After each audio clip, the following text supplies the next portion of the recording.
देश में एक बार फिर कोरोना पांव पसारने लगा है। केरल में कोविड का नया सब वेरिएंट JN1 मिला है।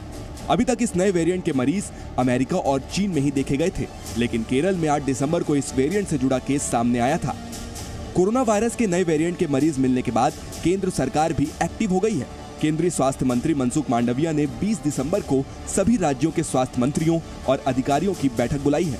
केंद्र सरकार ने एडवाइजरी जारी कर सभी राज्यों को अलर्ट रहने के लिए कहा है। सरकार ने त्योहार और नए साल पर भीड़ के मद्देनजर एडवाइजरी जारी की है। राज्यों से सभी तरह के बुखार की मॉनिटरिंग करने के लिए कहा गया है। RT-PCR तकनीक के जरिए टेस्टिंग बढ़ाने के निर्देश भी दिए गए हैं। कोविड टेस्ट पॉजिटिव आने पर सैंपल को जीनोम सीक्वेंसिंग के लिए लैब में भेजने के लिए कहा गया है। इसका मकसद ये पता करना है कि कोरोना वायरस से संक्रमित मरीज किस वेरिएंट की चपेट में आए हैं। हालांकि सरकार ने कहा है कि नए वेरिएंट से घबराने की जरूरत नहीं है। केरल में सोमवार को कोविड के 111 नए मामले सामने आए हैं, जिसके बाद प्रदेश में कोविड मरीजों की संख्या 1634 पहुंच गई है। वहीं देश भर की बात करें तो कुल 127 नए मरीज कोविड-19 के पाए गए हैं। 27 जनवरी 2020 को कोविड-19 का पहला केस सामने आया था। उसके बाद से ही लगभग हर प्रदेश में कोरोना वायरस से पीड़ित मरीजों की संख्या सामने आने लगी थी। इस बार पहला केस केरल में मिला है। तमिलनाडु के एक व्यक्ति को सिंगापुर में कोरोना के इस नए वेरिएंट से पीड़ित पाया गया था। ये देखते हुए ये माना जा रहा है कि जांच में कुछ और राज्यों में मिले कोरोना संक्रमित व्यक्ति इस नए वेरिएंट से पीड़ित हो सकते हैं।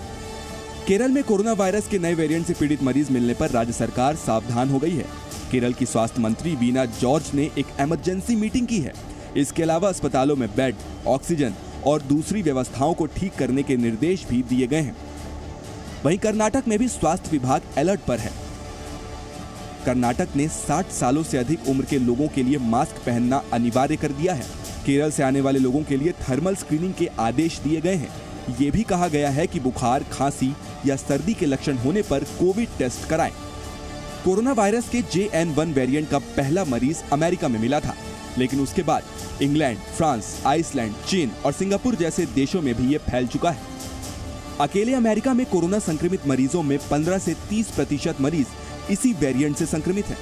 सितंबर में JN1 का पहला मरीज अमेरिका में मिला था। इस वक्त अमेरिका में JN1 वेरिएंट सबसे तेजी से फैलाने वाला कोरोना वायरस बना हुआ है। सिंगापुर में पिछले एक हफ्ते में 56,000 से ज्यादा संक्रमित मरीज मिले हैं। सिंगापुर के स्वास्थ्य मंत्रालय ने अपने सभी नागरिकों के लिए ट्रैवल एडवाइजरी भी जारी की है। यही नहीं, अपने सभी नागरिकों से मास्क पहनने की अपील भी की गई है। अब हम आपको कोविड के इस नए सब वेरिएंट JN1 के बारे में बता देते हैं। JN1 ओमिक्रॉन के वेरिएंट BA.2.86 जिसे पिरोला कहते हैं, उसका सब वेरिएंट है। कोरोना वायरस के पुराने वेरिएंट से पीड़ित मरीजों में जो लक्षण देखे जाते थे, कुछ वैसे ही लक्षण इस नए वेरिएंट के मरीजों में भी देखे जा रहे हैं, जैसे तेज बुखार, सिर दर्द, खांसी, नाक बहना और गले में खराश जैसे लक्षण देखने को मिल रहे हैं। इसके सिम्टम्स ऑलमोस्ट सिमिलर हैं, फ्लू लाइक सिम्टम्स ही हैं। थोड़ा सा जुकाम, थोड़ा सा फीवर, जनरल बॉडी एक, जो नॉर्मली फ्लू में होते हैं वही सिम्टम्स हैं।